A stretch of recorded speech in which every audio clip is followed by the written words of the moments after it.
welcome back. Now, if I was being chased by a lion, hasn't happened yet, but you never know, I would go to the nearest tree and climb up it.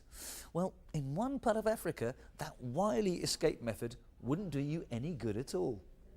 Vishwasamani heads for Uganda, whose wildlife is discovering a new head for heights.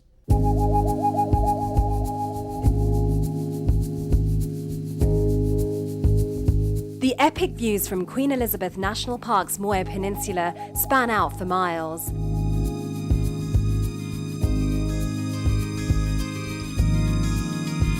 It's a spot where two freshwater lakes converge and looks out to the land of Uganda's lions.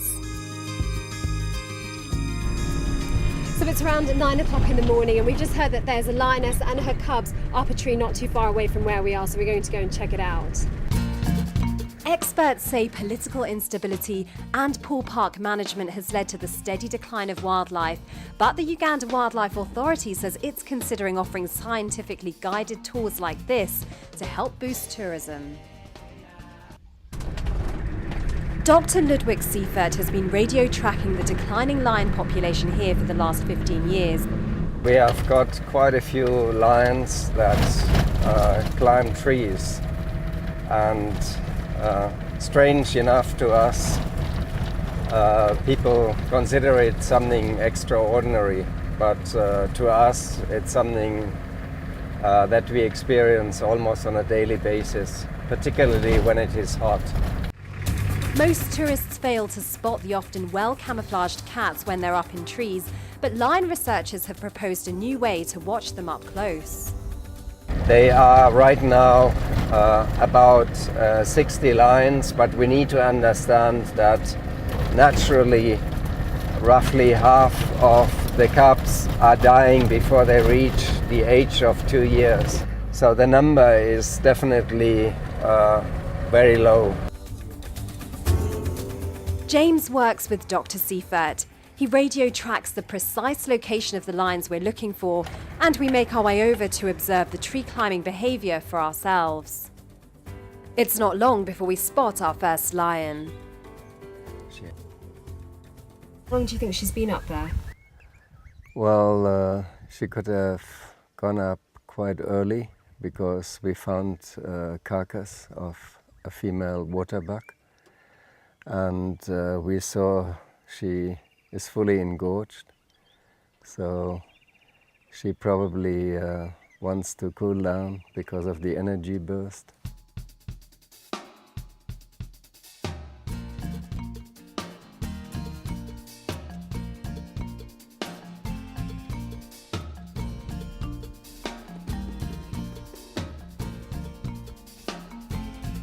It's a national park that derives its name from its most regal visitor.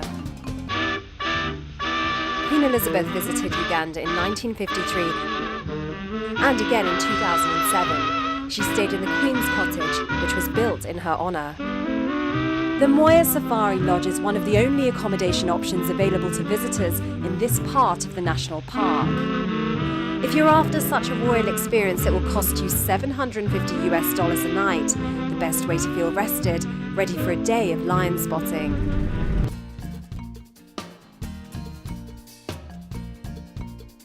With the option to see wild game from both water and land, Queen Elizabeth National Park should be attracting larger numbers. So by offering tourists unrivaled insights into animal behaviour, these scientifically guided tours could be the answer.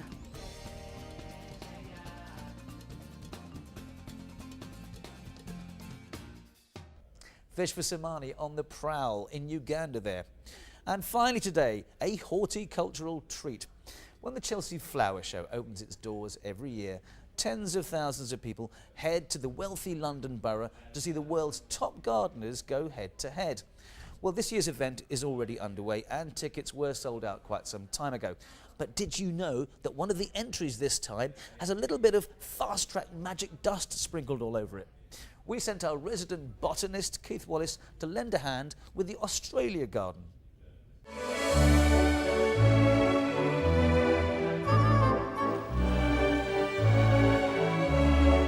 Forget everything you think you know about gardening. It's not all boring and suburban anymore. big names come to Chelsea.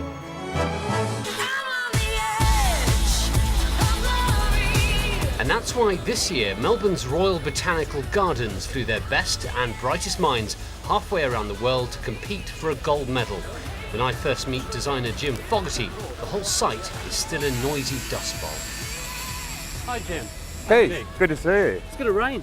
You think? Yeah. If we start planting and we get really heavy rain for a long period of time, our plants would start drowning. So something we're really wary of. What kind of materials have you had to ship from Australia then? Well, we've got like the big rocks that you see, you know, here. Yeah. These are the Mansfield mud rock, which is a sedimentary rock. Comes out of the ground. It's got a beautiful sort of chocolatey colour. So these are actually the walling stone that's that we're making the fireplace out of. We've got the big feature rocks of the same rock as well.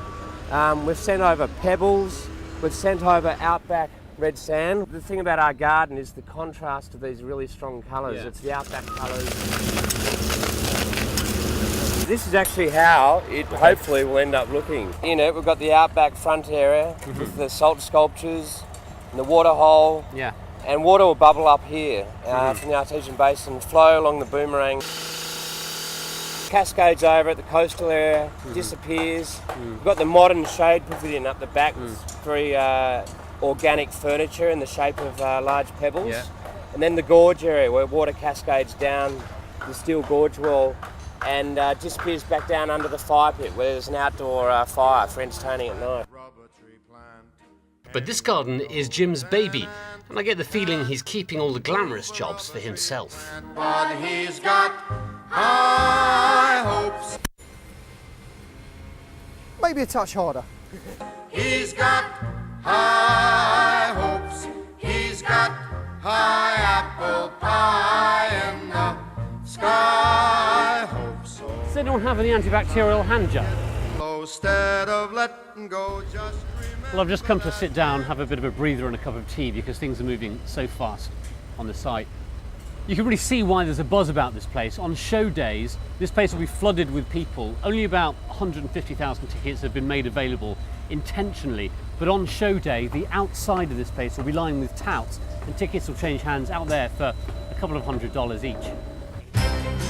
The show's been running since 1862, and the current site is part of the Royal Hospital, an area that used to be pleasure grounds. I never promised you a rose garden. To this day, when exhibitors dig new plots, not only do they find rubbish from old exhibits, they also find little hoards of oyster shells, the snack of choice for 18th century Chelsea tourists. We see people from all over the world here. You know, 20% of our visitors to the show are international. We have lots of interest from Taiwan, from the Far East, the Australians, the New Zealand contingent, but also China, but also the continent as well. Dig, dig, dig, feel your muscles getting big and keep on pushing in the spade. So with only 3 days to go until judging, you can feel it all coming together. At least some plants are finally going in. Never mind, there's worms when you... And we've got to just make sure that when these go down, you don't see any of the muck. So it's got to be deep enough to go sort of past it, you know, so that's fine. Okay, no muck. We don't want any muck. Today I don't feel like doing. What you can't see is that once I'd left, he removed all my stones and started again. They're fussy like that.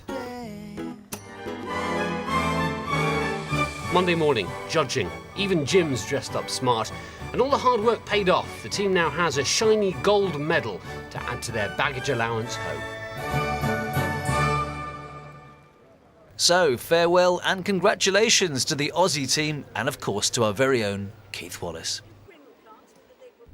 Well, time's up. Sadly, we have to go. But join us next week when we find out about a new system that could help your flight travel around any future ash cloud. But don't forget, in the meantime, you can catch up with all our reports by going onto our website, bbc.com/fasttrack, with even more on our sister site, bbc.com Travel, where this week the focus is on Russia. So until next time, from me and the rest of the Fast Track team, thanks for watching and goodbye.